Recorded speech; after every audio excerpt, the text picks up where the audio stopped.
सत्य के मार्ग बता दे बाबा मोर, गुरु तोरे महिमा दिखा दे बाबा मोर। सत्य के मार्ग बता दे बाबा मोर, गुरु तोरे महिमा दिखा दे बाबा मोर। सत्य के मार्ग बता दे बाबा मोर, गुरु तोरे महिमा दिखा दे बाबा मोर। सत्य के मार्ग बता दे बाबा मोर, गुरु तोरे महिमा दिखा दे बाबा मोर। सरहा शरीर है नहीं ठिकाना, सरहा शरीर का नहीं ठिकाना, जिए के रस बता दे बाबा मोर। सत्य के मार्ग बता दे बाबा मोर, गुरु तोरे महिमा दिखा दे बाबा मोर। सत्य के मार्ग बता दे बाबा मोर, गुरु तोरे महिमा दिखा दे बाबा मोर।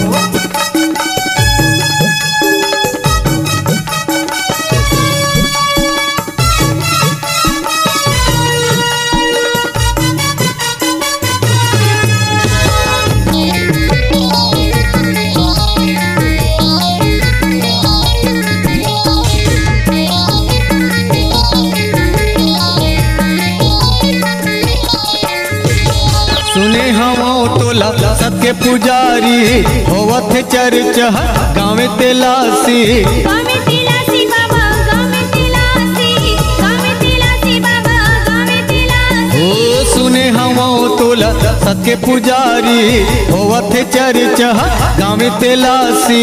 गाँव तेलासी बाबा, गाँव तेलासी, गाँव तेलासी बाबा, गाँव तेलासी। मर गया लजियाए बाबा मोर, गुरु तोर महिमा दिखा दे बाबा मोर।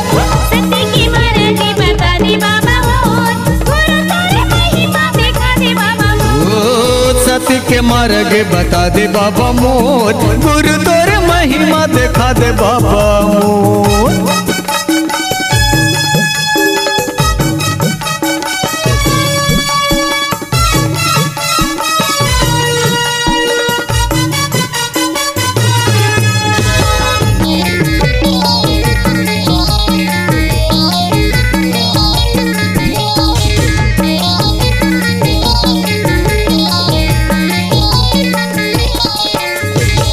ए पिंजरा के नहीं ये भरोसा, जाना है एक दिन सबला अकेला।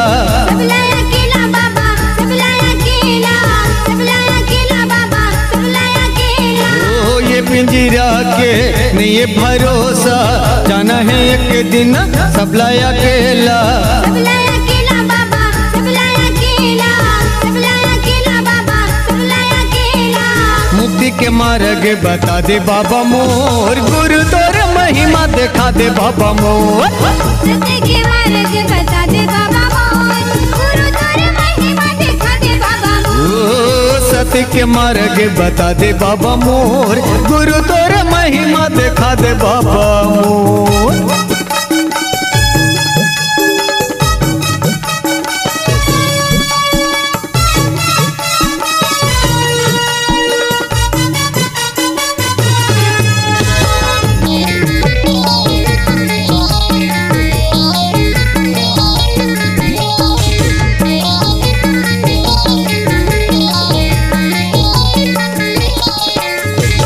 शिव कुमार तोरे भजन लिखत है, कबाही बाबा के रास्ता देखत है। रास्ता देखत है बाबा, रास्ता देखत है, रास्ता देखत है बाबा, रास्ता देखत है। शिव कुमार तोरे भजन लिखत है, कबाही बाबा के रास्ता देखत है। रास्ता देखत है बाबा, रास्ता देखत है, रास्ता देखत है बाबा, रास्ता देखत है।